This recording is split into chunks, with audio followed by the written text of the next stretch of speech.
Bonjour. Ce matin, j'ai reçu un message de quelqu'un qui me disait « L'inflammation est devenue tellement forte que j'ai dû prendre des corticoïdes et je ne peux pas tenir sans corticoïdes. » Alors moi, quand j'entends ça, tout de suite, j'ai qu'une seule envie, c'est de prendre la personne et de lui expliquer un petit peu ce qui se passe dans son corps. Et de lui dire, tu sais, il y a de l'inflammation dans ton corps, est-ce que tu sais simplement ce que c'est que l'inflammation ? Alors je vais t'expliquer. Si, quelle que soit ta pathologie se réfère à une pathologie inflammatoire. Tu prends Wikipédia, tu tapes la pathologie qu'on t'a indiquée, celle que tu vis actuellement, et puis tu vois problème, trouble inflammatoire.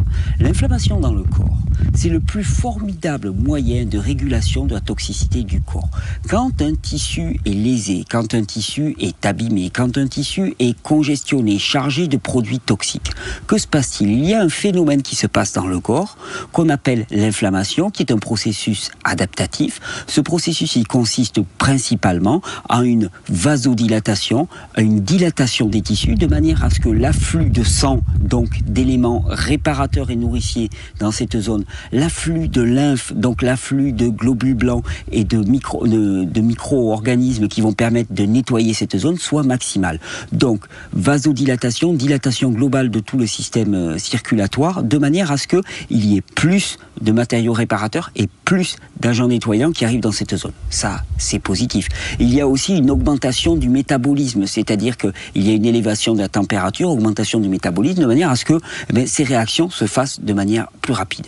Et dit comme ça, la réaction inflammatoire, elle est tout ce qu'il y a de plus positif. Elle est là pour répondre à un état de toxicité, de lésion, de dégradation, de perturbation un petit peu de l'équilibre qu'il y a dans ton corps. Donc, ça, c'est la réaction d'inflammation telle qu'elle est bien conçue par le corps. Pourquoi est-ce qu'on peut avoir besoin d'anti-inflammatoires ? La réaction d'inflammation, elle vient nettoyer. Mais dans le corps, il y a toujours un processus qui vient limiter un autre processus. Il y a une pédale d'accélérateur, il y a une pédale de frein. C'est comme ça que ça fonctionne dans le corps, de manière à ce que les réactions ne s'emballent pas. Toi, tu sais quoi ? Ta réaction, elle est en train de s'emballer. Elle est en train de s'emballer pourquoi ? Parce qu'il n'y a plus de frein. Il n'y a plus de frein. Parce qu'il y a une nécessité d'accélérer, qu'il n'y a plus de frein pour réguler tout ça. Parce que la réaction d'inflammation dans le corps, effectivement, si elle devient trop importante, parce que la quantité de déchets à nettoyer est trop importante, est très importante, à ce moment-là, la vasodilatation peut venir presser et créer une douleur. C'est parce que la réaction d'inflammation devient trop importante par rapport à ce que le corps peut tolérer. Et donc, le jeu de l'inflammation dans le corps, c'est d'être régulé en permanence pour être au maximum de cette capacité de nettoyage et de nourriture que le corps peut tolérer. Si ça dépasse ce maximum, à ce moment-là, il y a de la douleur qui apparaît. Pourquoi est-ce que ça dépasse ce maximum ? Simplement parce qu'il n'y a plus de pédale de frein. Cette pédale de frein, elle s'appelle le cortisol. Le cortisol, c'est une hormone qui est produite par les glandes surrénales, qui est transformée ensuite dans le corps en cortisone. Et oui, on produit naturellement de la cortisone dans notre corps. C'est transformé naturellement en cortisone, et la cortisone, c'est un régulateur de l'inflammation. C'est-à-dire que dans le corps, il y a une charge toxique en permanence, liée au métabolisme des cellules. Nos cellules en permanence produisent des produits toxiques, des radicaux libres, ainsi de suite. Et liée aussi à notre mode de vie, mode alimentaire, mode de vie, rythme de vie globalement, qui est extrêmement inflammatoire pour le corps. Et donc, en permanence, il y a de l'inflammation dans le corps. Mais il faut que cette inflammation, elle soit tolérable. Sauf que s'il n'y a pas assez de cortisol et de cortisone, donc naturel, qui est produit par le corps, qu'est-ce qui se passe ?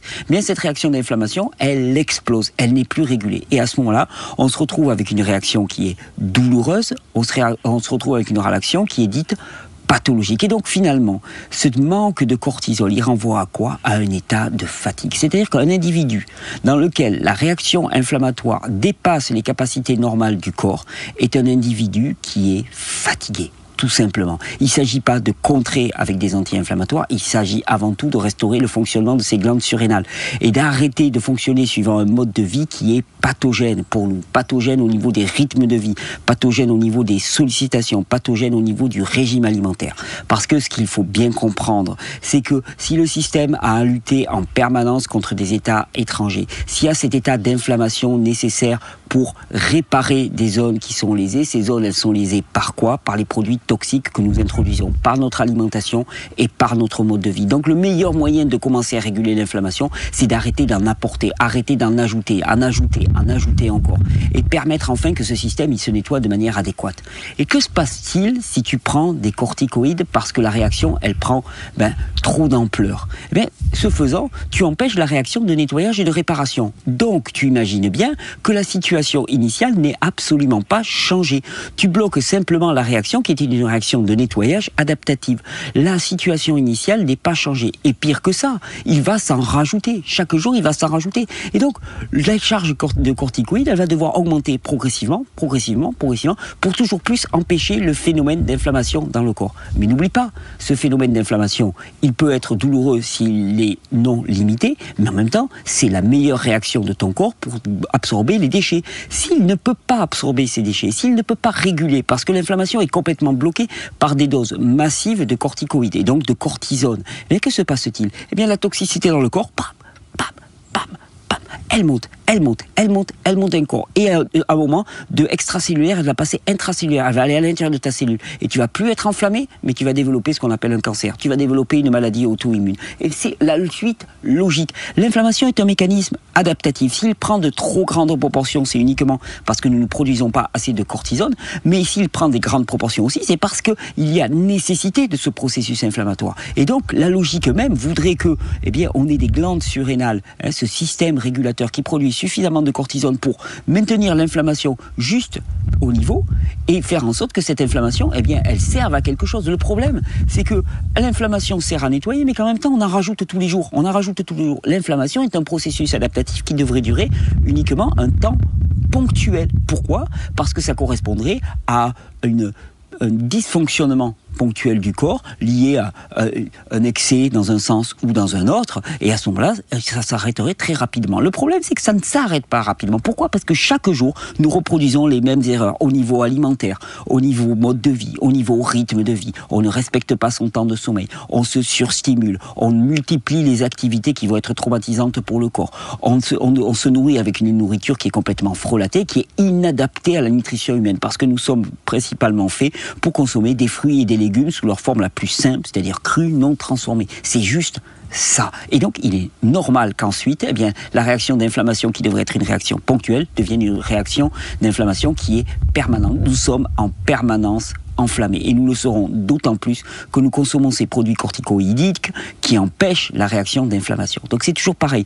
Un processus qui est normal et sain pour nous, la réaction d'inflammation, devient pathogène à partir du moment où il devient chronique et non régulé par le corps. Donc au final, c'est toujours la même chose. Si tu as une pathologie inflammatoire, quelle qu'elle soit, premièrement, arrête d'en rajouter. Arrête d'en rajouter par ton mode de vie. Change globalement ton mode de vie. Si tu en es là où tu en es, c'est parce que c'est ton mode de vie qui t'a conduit là. Donc questionne ta façon de vivre. Questionne ce que tu crois être bon pour toi. Deuxièmement, c'est aussi parce que tu es fatigué et que tu te laisses déborder par cette réaction d'inflammation. Donc ça va dans le sens du premier. Règle ces 2 points et tu vas voir que ta réaction d'inflammation, elle va s'envoyer en l'air. Quelle que soit ta pathologie. Ça paraît incroyable? Essaye simplement de changer et tu vas voir tes conditions changer. En finir avec l'inflammation permanente, en finir avec les corticoïdes, je pense que c'est un objectif que l'on doit garder. C'est pas facile, effectivement, de couper les corticoïdes, je le sais. Je sais à quel point c'est difficile pour toi de couper les corticoïdes parce qu'effectivement la charge toxique actuellement est importante. Et donc avant de penser même à couper tes corticoïdes, diminue la charge toxique et tu verras que de même ils ne seront plus nécessaires. Diminue la charge toxique, renforce ton système thyroïdien et à ce moment-là tu pourras t'en affranchir totalement et tu pourras vivre réellement en n'étant pas en état d'inflammation permanente qui perturbe tes processus psychiques, qui perturbe tout ton fonctionnement du corps, qui te rend gonflé par l'œdème et par l'inflammation et tu pourras retrouver une taille, une physionomie et une vie normale. Bonne régénération.